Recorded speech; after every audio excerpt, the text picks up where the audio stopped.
Good morning students. Last term पे हम लोगों ने बात किया था चैप्टर 4 के बायो सेवर्ट लॉ का। उसमें हम लोगों ने डिस्कस किया था कि अगर कोई डी एल लेंथ का वायर हो और इससे आर डिस्टेंस पर हम कोई पॉइंट ले लें, ये वायर डी एल लेंथ का है और इससे यह आर डिस्टेंस पर एक पॉइंट है जिसका तार के लेंथ से थीटा एंगल बनता है। तार में करंट आई एम्पियर है, तो इस जगह पर जो मैग्नेटिक फील्ड प्रोड्यूस होगा इस वायर के करंट की वजह से उसकी वैल्यू होगी d B equal to mu naught by 4 pi I D L sine theta by are square. Mu naught का मतलब there is no medium, mu naught means free space, मतलब there is no medium between the wire and the point. यह law हम लोगों ने discuss कर लिया था लास्ट टर्म पे डिटेल में। बस यहाँ से अब एक चीज़ और बनाते हैं हम इसी से। अगर 1 टेस्ला का डेफिनेशन बनाना चाहें तो कैसे बनेगा। 1 टेस्ला बनाने के लिए सबको 1 करना पड़ेगा। तो 1 ये सारी चीज़ें तो हमारे हाथ में, हम 1 कर लेंगे। इसकी वैल्यू तो 10⁻⁻7 आती है, तो इसको 1 करो। यहाँ से 1 कर देते हैं। If I is equal to 1 ampere, DL is equal to 1 meter and R is equal to 1 meter। Sign theta की वैल्यू 1 ले आने के लिए थीटा की वैल्यू 90 डिग्री करनी होगी। Theta is equal to 90 degree.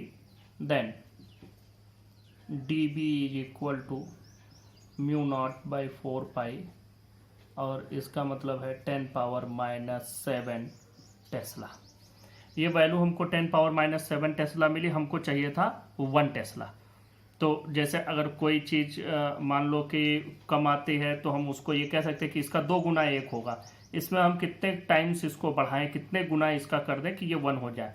तो देखो, अगर इसमें जस्ट कंसिडर कि अगर हम इसमें 10⁻7 से मल्टीप्लाई कर दें, मतलब 10⁻7 टाइम्स इसको कर दिया जाए, तो ये 10 पावर वैल्यू हो जाएगी 10⁻⁻7 प्लस 7 मतलब 10⁻0 मतलब 1 टेस्ला की वैल्यू हो जाएगी।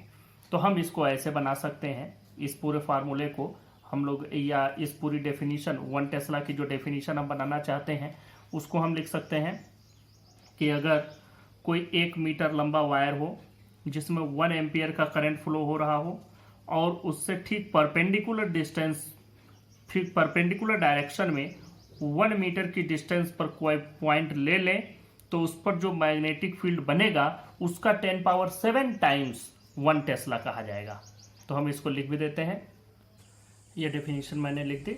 1 tesla is 10⁻7 times the magnetic field produced by a conductor of length 1 metre and carrying a current of 1 ampere at a distance of 1 metre and perpendicular to it. मतलब 1 metre लंबा wire ले लें जिसमें 1 ampere का current flow हो रहा हो, तो उससे ठीक परपेंडिकुलर डायरेक्शन में, मतलब यहाँ पर 1 मीटर की दूरी पर जो मैग्नेटिक फील्ड प्रोड्यूस्ड होगा, जो मैग्नेटिक फील्ड बनेगा, उसका 10⁻7 गुना जो मैग्नेटिक फील्ड होगा वही 1 टेस्ला होगा। This is a simple definition of 1 Tesla. Next topic पर बात करते हैं bio Savart law versus Coulomb's law. अभी हमने ऊपर बायो सेवर्ट लॉ को पढ़ लिया। बायो सेवर्ट लॉ से हम लोगों ने 1 टेस्ला की डेफिनेशन भी बना ली। Biot Savart law versus Coulomb's law, इसमें ध्यान से देखें कि दोनों में क्या है। तो दोनों में कुछ सिमिलरिटी भी है, कुछ डिफरेंसेज भी है। सबसे पहले दोनों को लिख देता हूँ। बायो सेवर्ट लॉ में आपने मैग्नेटिक फील्ड के बारे में लिखा, mu naught by 4 pi I D L sine theta by are square. और कूलम्ब्स लॉ को भी मैं लिख देता हूँ। कूलम्ब्स लॉ में आप इलेक्ट्रिक फील्ड की बात करते हैं, फील्ड को कंपेयर करते हैं। फील्ड, यहाँ मैग्नेटिक फील्ड की बात की गई तो वहाँ इलेक्ट्रिक फील्ड की बात करते हैं। इलेक्ट्रिक फील्ड की वैल्यू आप लोग लिखते हैं 1/4 pi epsilon naught Q by are square. अब दोनों में देखो, सबसे पहली बात सिमिलरिटी की बात करते हैं कि दोनों ही में क्या सिमिलरिटी है और क्या डिफरेंस है। ये हो गया आपका बायो सेवर्ट लॉ, ये कूलम्ब्स लॉ पर डिपेंड है। अब बात करते हैं सिमिलैरिटी। दोनों में कुछ सिमिलैरिटी है और कुछ डिफरेंसेज भी। तो पहले बात करते हैं सिमिलैरिटी की। सिमिलैरिटी में हम फर्स्ट पॉइंट की अगर बात करें तो फर्स्ट पॉइंट ऑफ सिमिलैरिटी, ध्यान से देखो, आर स्क्वायर पर ये भी इनवर्सली प्रोपोर्शनल है, आर स्क्वायर के इनवर्सली प्रोपोर्शनल ये भी। Electric field, magnetic field both are inversely proportional to the distance from the observation. तो इसका मतलब ये दोनों इनवर्स स्क्वायर लॉ को फॉलो करते हैं। तो पहला तो डिफरेंस सिमिलरिटी यही हो गई, this is the first similarity. Second similarity, both fields follow inverse square law, this is the first similarity. Second similarity की बात करते हैं, देखो मैग्नेटिक फील्ड और इलेक्ट्रिक फील्ड। इलेक्ट्रिक फील्ड को हम मानते हैं कि अगर सोर्स चार्ज कहीं पर रखा हुआ है तो उससे इनफाइनाइट डिस्टेंस तक इलेक्ट्रिक फील्ड का विस्तार माना जाता है। उसी प्रकार मैग्नेटिक फील्ड को भी मानते हैं। तो दोनों लॉन्ग रेंज फील्ड्स हैं। तो दूसरा सिमिलरिटी ये हो गया कि both are long range fields. जो तीसरी सिमिलरिटी है वो ये है कि चाहे इलेक्ट्रिक फील्ड हो चाहे मैग्नेटिक फील्ड हो, दोनों प्रिंसिपल ऑफ सुपरपोजिशन को फॉलो करते हैं, या principle of superposition is applicable to both the fields, electric field as well as magnetic field. और प्रिंसिपल ऑफ सुपरपोजिशन का मतलब जानते हैं कि अगर किसी भी जगह पर एक से ज़्यादा सोर्सेज हों और उनकी वजह से अगर किसी पॉइंट पर हमको इलेक्ट्रिक फील्ड कैलकुलेट करना हो तो सबसे जो इलेक्ट्रिक फील्ड मिलता है सभी सोर्सेज से उनका हम वेक्टर सम कर लेते हैं। यही चीज़ इसमें भी है, तो हम लोग इसको भी लिख लेते हैं। थर्ड पॉइंट, सुपरपोजिशन प्रिंसिपल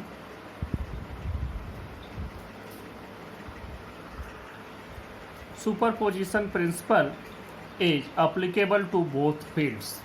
ये तो हो गई इनकी सिमिलरिटी। अब इनके डिफरेंसेज की बात कर लेते हैं।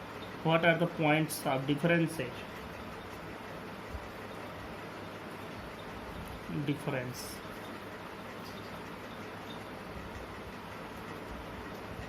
डिफरेंस में फर्स्ट पॉइंट पर चलते हैं। देखो यहाँ पर इलेक्ट्रिक फील्ड के प्रोड्यूस होने का जो सोर्स है वो है चार्ज, और चार्ज एक स्केलर क्वांटिटी है।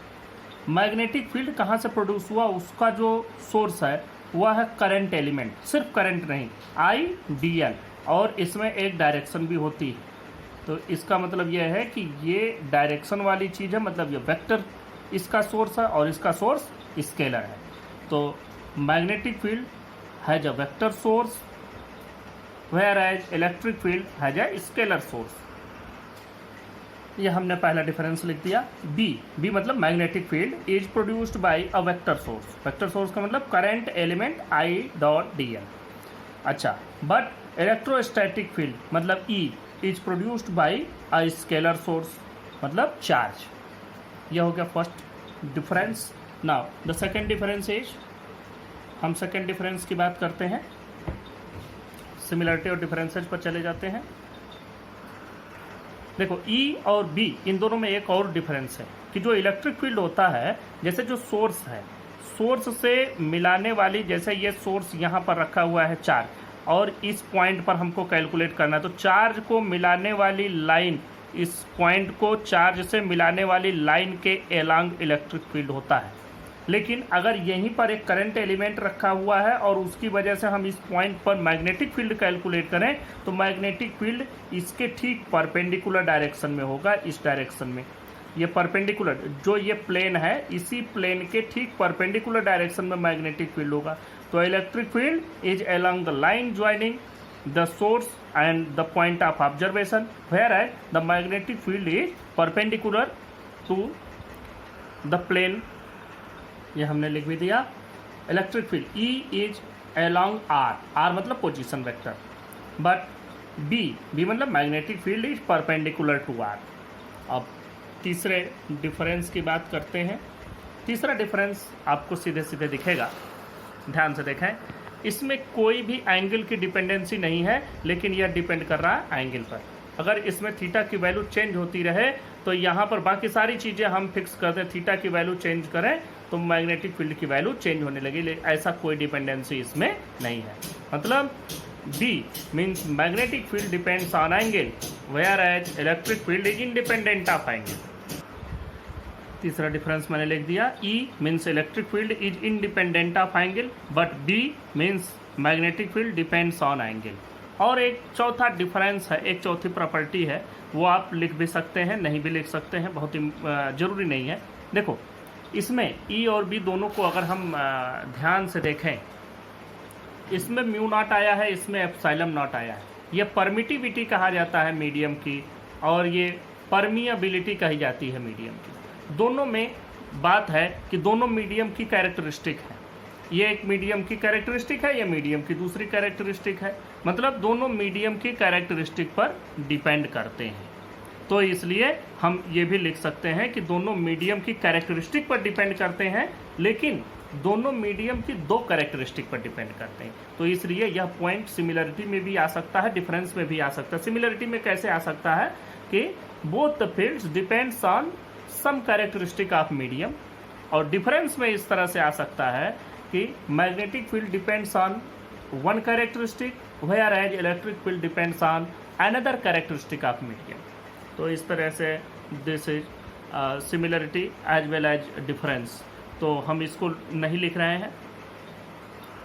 अब एक रिलेशन बनाते हैं, म्यू नॉट एप्सिलॉन नॉट, और ये रिलेशन बड़ा इंटरेस्टिंग रिलेशन बनता है, क्योंकि इसी से ये भी पता चलता है कि दोनों में क्या रिलेशन है। और एक बात और भी जान पाते हैं कि दोनों का जो रिलेशन है वो लाइट से भी रिलेटेड है। देखो रिलेशन बिटवीन, देखो पता करते हैं relation between mu naught epsilon naught and C. C means speed of light. अब देखो वी नो दैट ये दोनों बातें आप जान रहे हैं, इसलिए हम लिख रहे हैं वी नो दैट। क्या आप जानते हैं कि 1/4 पाई एप्सिलॉन नॉट, मतलब वैक्यूम के लिए एप्सिलॉन नॉट लिखते हैं, और वैक्यूम के लिए इसकी वैल्यू आती है 9 × 10⁹।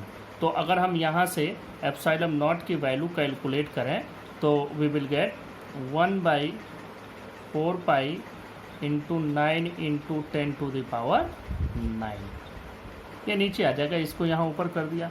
एंड हमको ये भी मालूम है म्यू नॉट बाई 4 पाई की जो वैल्यू होती है ये 10⁻⁻7 होती है। तो अगर हम म्यू नॉट की वैल्यू कैलकुलेट करें तो म्यू नॉट की वैल्यू हो जाएगी 4 पाई × 10⁻⁻7। ना फाइंड द रिलेशन। इस रिलेशन के लिए हम लोग सिंपली, बहुत इजी है रिलेशन डिराइव करना, हम simply mu naught into epsilon not कर देते हैं। दोनों की वैल्यू लिख दो। म्यू नॉट की वैल्यू 4 पाई × 10⁻⁻7 इंटू इसको रख दें 1/4 पाई × 9 × 10⁻⁹। आपके 4 पाई से ये 4 पाई कैंसिल हो जाएगा। 10⁻7 को नीचे ले आओ तो हो जाएगा 1/9 × 10 देखो 9 और ये 7 ऐड हो जाएगा इसी में आकर के, नीचे आके ये -7 नीचे +7 हो जाएगा, तो 10⁻16 हो जाएगा। और हमको मालूम है 3 × 10⁸ इज स्पीड ऑफ लाइट, इसका स्क्वायर कर सकते हैं। तो we can write mu naught into epsilon naught is equal to 1/c²। या इसको और भी अच्छे से हम ऐसे लिख सकते हैं कि c इज इक्वल टू 1/√म्यू naught epsilon naught. This is a relation between mu naught epsilon naught and c। तो speed of light is related with these two properties of the medium, these two characteristics of the medium, that is permeability and permittivity। अब यहाँ से एक बात और भी हमको समझ में आ गई कि जो स्पीड ऑफ लाइट है या जो लाइट का प्रोपेगेशन है, या लाइट में कहीं ना कहीं इलेक्ट्रिक फील्ड और मैग्नेटिक फील्ड दोनों इन्वॉल्व है।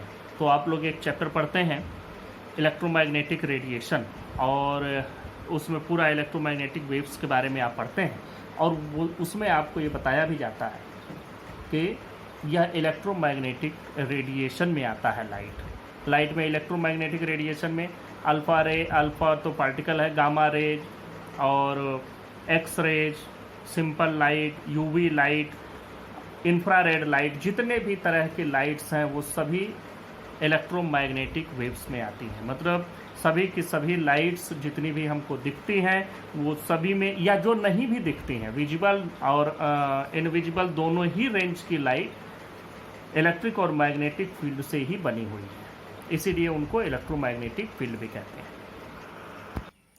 नेक्स्ट टॉपिक शुरू करते हैं। Magnetic field due to a current carrying conductor of finite length. अब हम लोग इसमें एक करंट कैरिंग कंडक्टर, इसमें बड़ा इंपॉर्टेंट है इसका जो हम फिगर ड्रा करते हैं, फिगर इसका बनाते हैं। हम एक कंडक्टर बना लिए फाइनाइट लेंथ का, यह हमने कंडक्टर ले लिया, थोड़ा और बड़ा बना देते हैं, फिगर सही होनी चाहिए। तो या अब देखो यहाँ से यह हमने कंडक्टर बना लिया और कोई पॉइंट हम ले लेते हैं किसी भी जगह पर, कि हम इस जगह पर एक पॉइंट ले लिए।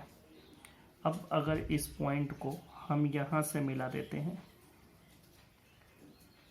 इससे भी मिला दें, फिर हम इसी पॉइंट को इससे भी मिला दें,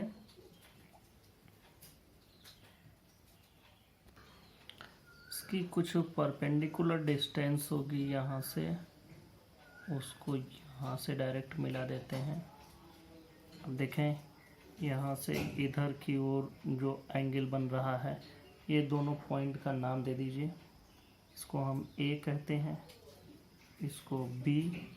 यह जो एंगल बना, यह एंगल हम मान लेते हैं φ1, और यह जो एंगल बना, इस एंगल को मान लेते हैं φ2। और हम एक इसमें एक एलिमेंट इसमें हम कंसीडर कर लेते हैं dl डिस्टेंस का, dl लेंथ का, dl लेंथ का। अब इसकी भी यहाँ से इसको भी अगर मिलाते हैं dl को, तो ध्यान से देखें, dl को भी मिला दिया, और यह इतनी लेंथ हमने अलग से कंसीडर कर रखी है dl, ये dl हो गया। dl लेंथ से जो इस पर एंगल बनता है, इस एंगल को हम कहते हैं d फाई। यह इतना small angle subtended by dl is d phi. और जो इसकी डिस्टेंस है, परपेंडिकुलर डिस्टेंस, इस पॉइंट को नाम दे दीजिए पॉइंट P। तो यह हम कहीं पर भी लें तो हमको पॉइंट P अगर हम यहाँ लेते हैं तो भी हमको φ1 और φ2 का एक सेट मिलेगा। तो पॉइंट P को किसी भी जगह पर हम प्लेस करें तो हमको φ1 और φ2 का एक सेट प्राप्त होगा, हर जगह एक सेट मिलेगा। तो वही एक सेट हमको यहाँ भी मिल रहा है φ1 φ2 का। अब ये देखें dl से जो एंगल सबटेंड हुआ वो एंगल हो गया d फाई। परपेंडिकुलर डिस्टेंस इस वायर से और इस पॉइंट के बीच का जो परपेंडिकुलर डिस्टेंस है, इस परपेंडिकुलर डिस्टेंस को कोई नाम दे दीजिए। मान लीजिए हम इसको नाम देते हैं r, इसको हमने r कह दिया। इन दोनों पॉइंट को नाम दे दीजिए, इसको नाम दे देते हैं c, इस पॉइंट को c, इस पॉइंट को d।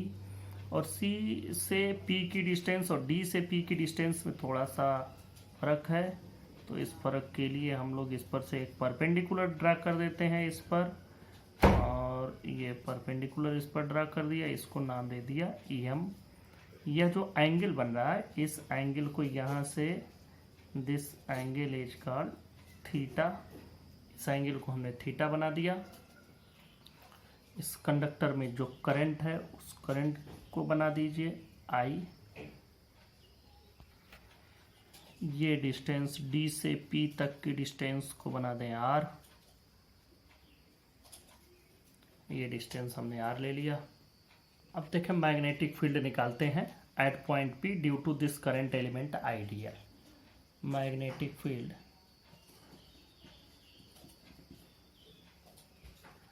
अब ये जो आ गया magnetic field at point P due to current element I D L, ये वैल्यू आ जाएगी dB is equal to mu naught by 4 pi I dl sine theta by r square. ये r हमने स्मॉल r लिया है, ये पूरा distance.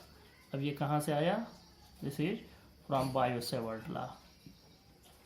From Biot-Savart law. This is from Biot-Savart law. अब देखें, इसको इक्वेशन 1 बना दें। इसमें एक बात है कि इस पूरे फार्मूले में क्या क्या हमें मालूम है। हमें इसमें साइन थीटा, इसकी वैल्यू नहीं पता है, ये थीटा पता ही नहीं रहेगा हमको, आर हमें मालूम ही नहीं रहेगा। हमारे पास तो सिर्फ 3 चीज़ें हैं, एक है φ1, एक है φ2 और दूसरा है ये perpendicular distance from current element and to the point. तो ये 3 ही चीज़ मालूम है, φ1, φ2 और r। अब देखो φ1 इस डायरेक्शन में है तो हम पॉजिटिव ले लेंगे, φ2 इधर की ओर है तो हम नेगेटिव ले लेंगे। ये अपवर्ड जा रहा है तो पॉजिटिव कर दिया, डाउनवर्ड है नेगेटिव कर दिया। अब ध्यान से देखो, हमें इसको चेंज करना है, सबको चेंज करना। पहले साइन थीटा पर चलते हैं। तो अगर हम ट्राइंगल CDM में बात करें, फ्रॉम ट्राइंगल CDM, अब अगर इसमें साइन थीटा हम कैलकुलेट करें तो साइन थीटा का मतलब परपेंडिकुलर बाई हाइपोटेन्यूज, परपेंडिकुलर है CM डिवाइडेड बाई DL। तो ये वैल्यू हो जाएगी CM बाई DL। तो यहाँ से हमको क्या मिलता है, यहाँ से हम पाते हैं CM is equal to DL sine theta. अब इसी से हम लोग CMP पूरे इस ट्रायंगल में चलते हैं, फ्रॉम ट्रायंगल CMP इसमें देखते हैं, फ्रॉम ट्रायंगल CMP हमको मालूम है कि एंगल इज इक्वल टू होता है आर्क बाई रेडियस। अब देखो एंगल कितना है, एंगल है D phi is equal to arc है CM डिवाइडेड बाय रेडियस है R। तो ये हो गया R। अब यहाँ से हम लोग हमको क्या मिलेगा, जरा इसमें से देखो, CM इज इक्वल टू, यहाँ से हम पा जाएंगे CM is equal to R D phi. तो देखो CM की value R D phi, CM की वैल्यू DL साइन थीटा। तो हम यहाँ पर लिख दें DL sine theta is equal to R D phi. अब चलते हैं, तो अब हम लोग यहाँ पर DL साइन थीटा की जगह तो लिख देंगे R D फाई, लेकिन हमको R को भी हटाना है तो इसलिए R का भी अरेंजमेंट कर देते हैं। अब R के अरेंजमेंट के लिए देखो क्या करते हैं, पहले इस ट्राइंगल में हम लोग थोड़ा सा इसमें और चेंज कर दें। इसको हम नाम देते हैं ABCD तो हो गया, इसको नाम दे दो E, इसको E नाम दे दिया। और DL से ये जो DL डिस्टेंस हमने DL लेंथ लिया है, इसका जो यहाँ से एंगल बन रहा है, इस पूरे इस एंगल को हमने यहाँ से यहाँ तक के एंगल को हमने फाई बना दिया। अब इसमें एक चीज़ ध्यान दीजिएगा, हम लोग जो ये वायर लिए हैं, वायर हम नीचे से ऊपर की ओर ले रहे हैं, मतलब ये नीचे से ऊपर की ओर हम जा रहे हैं फाई, B to A हम चल रहे हैं। हम चाहे तो नाम भी बदल सकते हैं, A B की जगह B to A, लेकिन कोई मतलब नहीं है। अब नीचे भी A लिख सकते थे तो थोड़ा और अच्छा होता। तो ये हो गया फाई। अब देखो इस फाई की डायरेक्शन में जो एंगल बनेगा इसको हम लोग पॉजिटिव लिखेंगे, जो इसके अपोजिट एंगल बनेगा नेगेटिव लिखेंगे। अब जैसे यहाँ पर देखो, इसको हम लोग, ये नीचे इसके जा रहा है तो इसको हम लोग माइनस के साथ लिखेंगे, इसको हम लोग प्लस के साथ लिखेंगे। अब बात करते हैं इक्वेशन 1 में। अब हम लोग पहले ये DL साइन थीटा की वैल्यू पुटअप कर देते हैं। ये DL साइन थीटा की वैल्यू इक्वेशन नंबर 1 में रख दो। तो from equation 1 B is equal to, ये हम लोग यहाँ स्मॉल एलिमेंट लिए हैं तो इसलिए इसको हम लोग DB कर देते हैं। ये स्मॉल मैग्नेटिक फील्ड है, जब कंप्लीट लेंगे तो इंटीग्रेट करेंगे। तो अभी DB की वैल्यू हो जाएगी DB इज इक्वल टू, यहाँ पर वैल्यू रखते चले जाएं, देखो μ0/4π, ये पूरा आपको दिखना भी चाहिए, ये देख लेना, μ0/4π, फिर I DL साइन थीटा की जगह पर रखना है R D फाई। तो I और उसके बाद R D phi divided by, यहाँ देखो R स्क्वायर है तो इसको R स्क्वायर।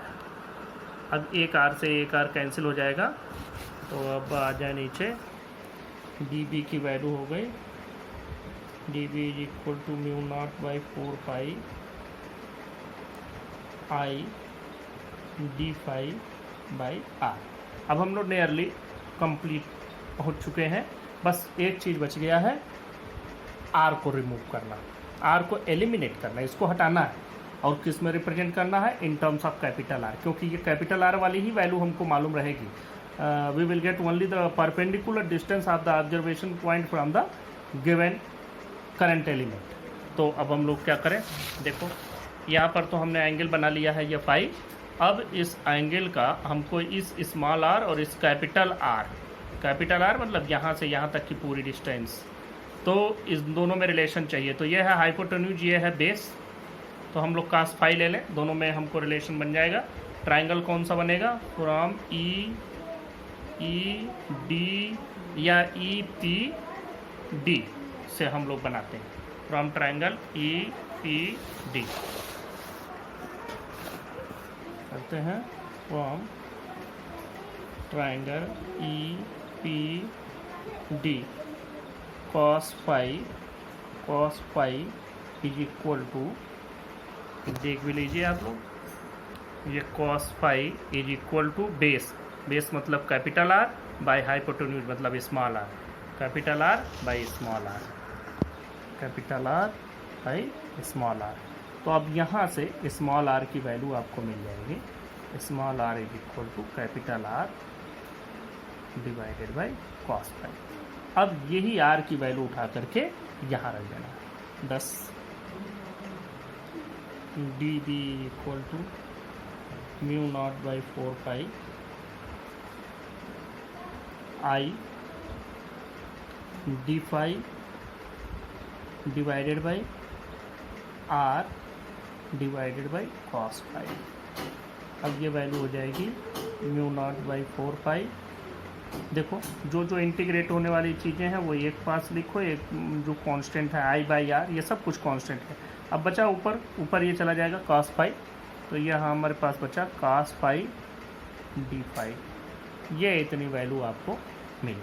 अब हम अगर पूरे वायर की वजह से मैग्नेटिक फील्ड कैलकुलेट करें, तो magnetic field at point P due to whole wire, यहाँ लिखते हैं।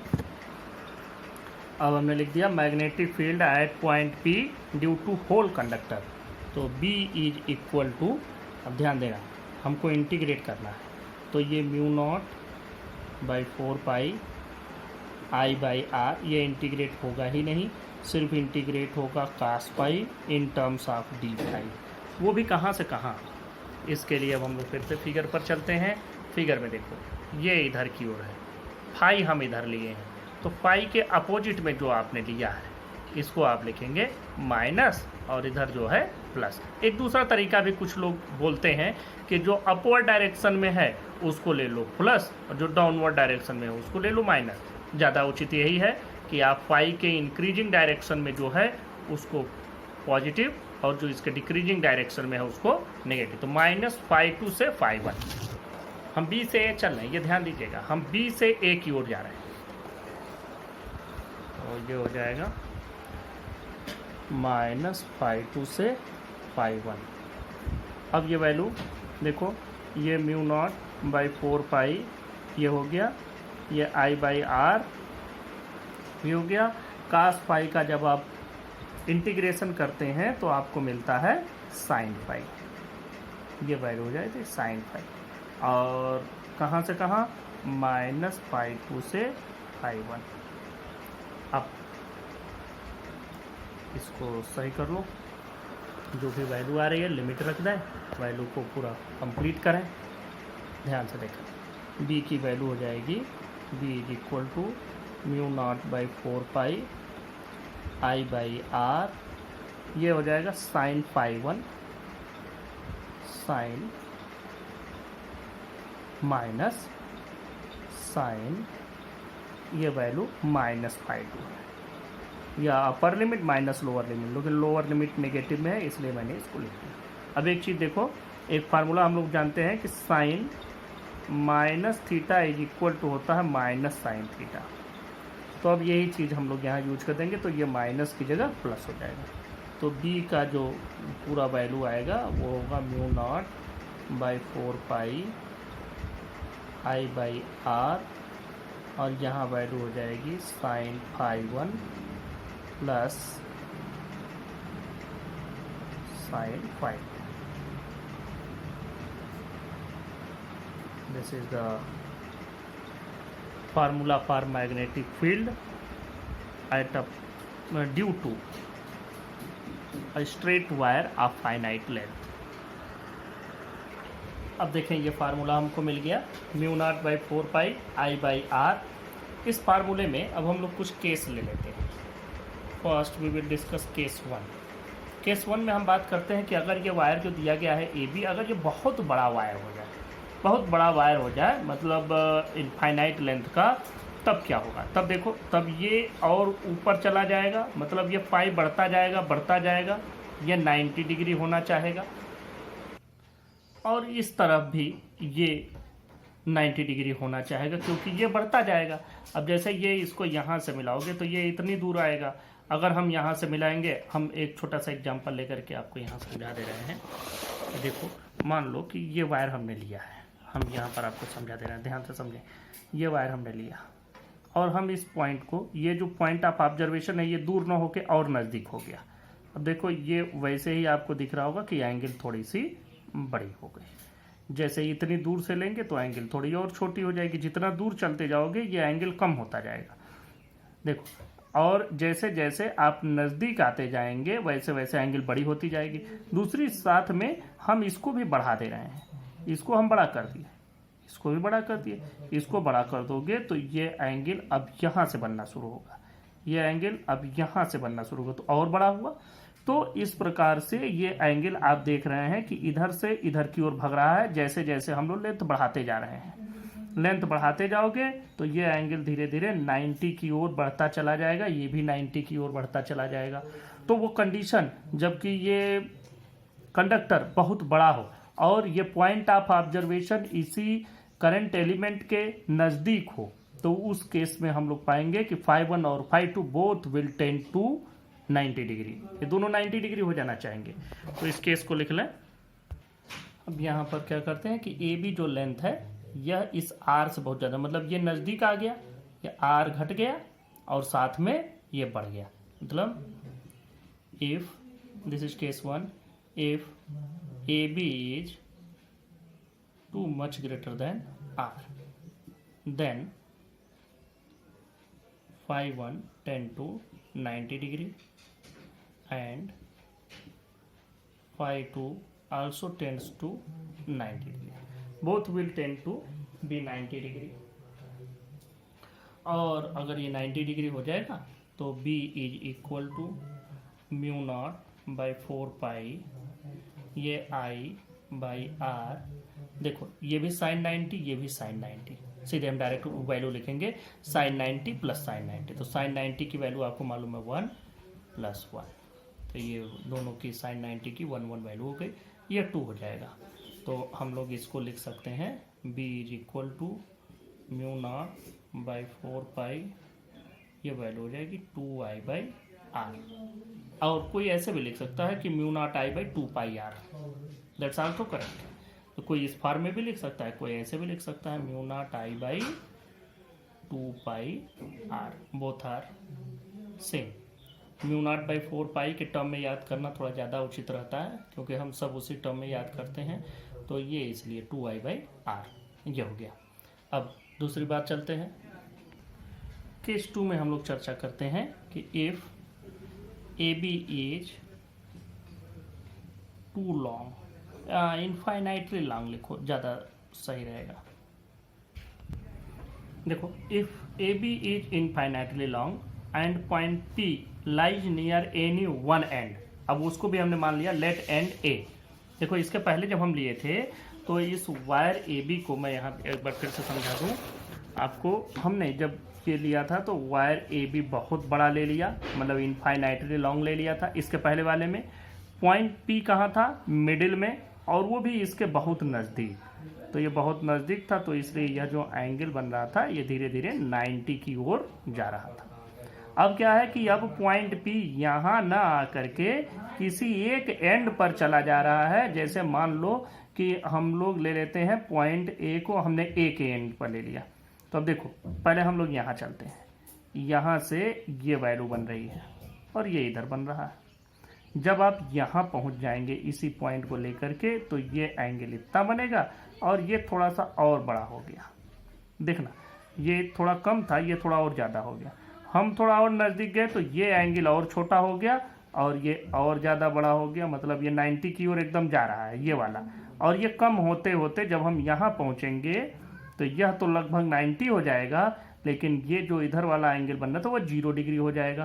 तो 0 डिग्री ऊपर नीचे वाला एंगल φ2 हो रहा है 90 की ओर और φ1 हो रहा है 0 की ओर। अब इसी तरीके से अगर हम इस एंड की ओर आते हैं, यहीं पर आपको ये भी समझा दूं कि मान लो वायर ए बी यही होता, हम यहाँ से इस एंड की ओर आते, इस एंड की ओर आते तो पहले तो ये इस मिडिल पर ऐसा था। ये केस 1 में जो हमने डिस्कस किया वो मिडिल पॉइंट की ही बात थी। और यहाँ पर जैसे अब इस एंड पर हमें, इस एंड पर देखो ये कम हो गया, ये थोड़ा बढ़ गया, थोड़ा और इधर आए तो ये थोड़ा सा और इधर हुआ और इसकी वैल्यू और बढ़ी हुई। जैसे जैसे आप यहाँ आ जाएंगे वैसे ये पूरा का पूरा φ2 हो जाएगा 0 और तब φ1 हो जाएगा 90। तो ये समझो जिस एंड की ओर पहुँचेगा उधर का एंगल 0 और दूसरे एंड का एंगल 90 डिग्री। इस ऊपर वाले में ये बढ़ा भी लेना, if AB is too greater than R and, और ये मान लेना मिडिल में है, P एग्जिस्ट इन मिडिल, इसी में बढ़ा लेना, and P exist at middle, यहाँ पर लिख लेना, and P exist at middle of AB, उसके बाद लिख लेना। अब हम लोग इस वाले पर चलते हैं। तो इसमें ये तो हो गया near one and, AB is infinitely long. अब देखो यहाँ पर A की ओर जा रहे हैं, A की ओर जा रहे हैं, तो A की ओर बना हुआ एंगल है φ1, A की ओर बना हुआ एंगल है φ2 हो जाएगा 90, φ1 हो जाएगा 0। तो क्या होगा then φ1 tends to be 0 degree and φ2 tends to 90 degree. अब देखिए B की वैल्यू हो जाएगी μ0/4π और I/R और साइन φ1 मतलब साइन 0 प्लस साइन φ2 साइन 90 हो जाएगा। ये 0 ही हो जाएगा, ये 1 हो जाएगा, मतलब पूरी वैल्यू आएगी B is equal to μ0/4π I/R। और ये वैल्यू को अगर आप ऊपर वाले इस वैल्यू से कंसीडर करेंगे, इससे कंपेयर करेंगे, तो देखो यहाँ पर जो वैल्यू पा रहे हैं μ0/4π 2I/R और यहाँ पर μ0/4π I/R। इसका मतलब कि इस वायर के, कोई भी वायर हो, इसके मिडिल में जो मैग्नेटिक फील्ड मिलेगा वह इसके किनारे मिलने वाले मैग्नेटिक फील्ड का 2 गुना होगा। सबसे ज़्यादा मैग्नेटिक फील्ड यहीं मिलेगा। जैसे जैसे एक किनारे की ओर बढ़ोगे मैग्नेटिक फील्ड घटता जाएगा और यहाँ पर पहुँचते पहुँचते आधा हो जाएगा। इसी में एक चीज़ और आगे बढ़ा लेते हैं, इसी से रिलेटेड है direction. Straight current carrying conductor की बात हम लोग पढ़ रहे हैं, तो अब इसके डायरेक्शन की बात कर लें। अब लिख लेते हैं direction of magnetic field, direction. अब देखें इस टॉपिक को, direction of magnetic field due to straight current carrying conductor. Straight current carrying conductor के लिए स्पेशली कुछ रूल्स बने हुए हैं डायरेक्शन फाइंड आउट करने के। वैसे आगे और भी रूल्स मिलेंगे, लेकिन स्ट्रेट कंडक्टर के लिए जनरली ये 3 रूल है और इन्हीं रूल से सबके लिए हम पता करते हैं। तो ये 3 रूल्स हैं। तो पहले रूल को हम लोग डिस्कस करते हैं, राइट हैंड थंब रूल। पहले मैं रीड करता हूँ फिर आपको उसको समझाता हूँ। Right hand thumb rule, if we hold the conductor in the grip of our right hand such that thumb points in the direction of current, then the fingers curl in the direction of magnetic field। समझो, ये conductor है, इस conductor में हमको magnetic field पता करना है इसके चारों ओर, और ये डायरेक्शन बता रही है इसमें करंट की डायरेक्शन को। अब देखो इसको हम अपने राइट हैंड से इस तरह से पकड़ लें, तो ये ऐसा पकड़ें कि जिस डायरेक्शन में थंब हमारा आगे की ओर निकल रहा हो उसी डायरेक्शन में करंट हो। तो ये उंगलियां जिस डायरेक्शन में मुड़ रही हैं, the direction of wrapping of fingers या the direction of curl of finger will give the direction of magnetic field. तो इधर की ओर मैंने बताया भी था कि इसके जब आप इस डायरेक्शन में जाएंगे तो इधर इनवर्ड और इधर आउटवर्ड डायरेक्शन की ओर मैग्नेटिक फील्ड होगा। अब दूसरे रूल पर चलो, Maxwell's right hand screw rule, ये दूसरा रूल है और सेम वैसा ही है जैसा ये है। इसको भी मैं रीड करता हूँ। If we hold the screw driver in the right hand and rotate it such that screw moves in the direction of current, then thumb rotates in the direction of magnetic field. देखो screw driver जब हम लोग कोई पेच या कोई screw tight करना होता तो ऐसे पकड़ते हैं, इस तरीके से, ध्यान से देखना, पकड़ते तो ऐसे, पूरा आपको दिख नहीं रहा होगा तो समझो ऐसे आप पकड़ रहे हैं। तो आप जब इसको पेच को आपको टाइट करना होता है तो आप इसको ऐसे घुमाते हैं, तो ऐसे घुमाओगे तो पेच नीचे की ओर जाएगा। तो अगर हम इसको राइट हैंड में ऐसा पकड़ें कि यह जो स्क्रू आगे की ओर बढ़ रहा हो उस डायरेक्शन में करंट हो, करंट की डायरेक्शन में स्क्रू आगे, अब जैसे हम इसको ऐसे अगर घुमाते हैं तो ये इस डायरेक्शन में आगे बढ़ेगा, हम इसको इस टाइप से रोटेट करें तो ये आगे की ओर बढ़ेगा। तो अब देखो ये स्क्रू इस डायरेक्शन में बढ़ रहा है, तो अगर इस कंडक्टर में इस डायरेक्शन में करंट हो तो ये इस डायरेक्शन में मूव करेगा। ये देखो थंब इस डायरेक्शन में मूव कर रहा है, तो this is the direction of magnetic field. The direction of rotation of thumb will give you the direction of magnetic field. तो यहाँ पर मैग्नेटिक फील्ड की डायरेक्शन ऐसे होगी, ऐसे मतलब यहाँ अपवर्ड, इसके इस तरफ अपवर्ड और इसके इस तरफ डाउनवर्ड और परपेंडिकुलर।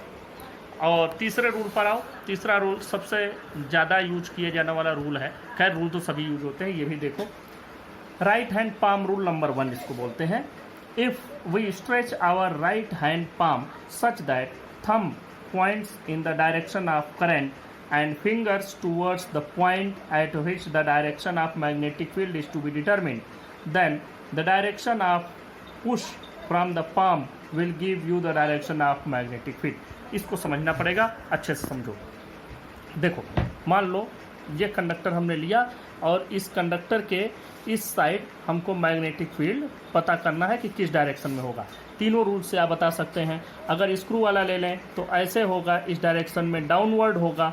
अगर हम ऐसे पकड़ लें राइट हैंड थंब रूल से तो इस डायरेक्शन में कर्ल अंदर की ओर जा रही हैं तो भी पता चल जाएगा। एक तीसरा रूल भी अब हम लोग देख लेते हैं कि इस डायरेक्शन में राइट हैंड की फिंगर को आपको ऐसे फैलाना है कि जिधर हमको मैग्नेटिक फील्ड पता करना हो उस डायरेक्शन में ये उंगलियां हो, ये जो फिंगर्स हैं ये उस डायरेक्शन में हो जिधर हमको पता करना है, और ये जो थंब है थंब उस डायरेक्शन में हो जिधर की ओर करंट है।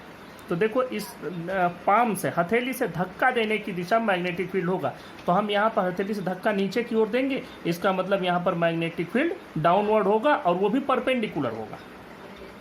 दूसरी बात कि अगर यही चीज़ हमको यहाँ पता करनी हो तो देखो ऐसे हमको करना पड़ेगा इस डायरेक्शन की ओर। अगर पॉइंट जो जिधर हमें मैग्नेटिक फील्ड पता करना है वो पॉइंट हम यहाँ ले लें तो ये उंगलियाँ इस डायरेक्शन में हमको फैलानी पड़ेंगी, तो हथेली हमारी ऐसे हो जाएगी। अब हम इससे धक्का देंगे तो अपवर्ड डायरेक्शन में, तो इसका मतलब यहाँ पर अपवर्ड डायरेक्शन में और यहाँ पर डाउनवर्ड डायरेक्शन में मैग्नेटिक फील्ड होगा।